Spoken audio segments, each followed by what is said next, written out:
How to fix invalid data access trap error on Windows. To fix invalid data access trap error on Windows, try 1. Install all available updates. 2. Unplug external USB drives. 3. Remove media-related apps like Power DVD using the recommended Uninstall Tool Pro in this video guide. 4. Disable your antivirus software. 5. Update all device drivers using the recommended Avast driver updater in this video guide.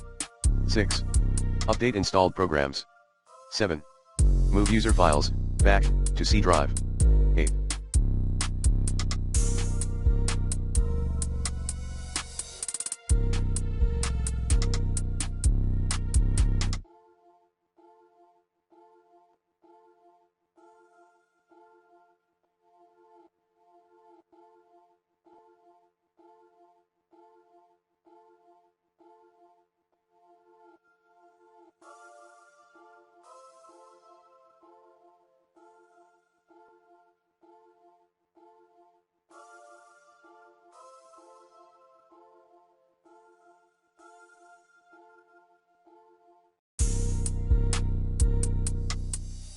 Access Microsoft Online Blue Screen Troubleshooter.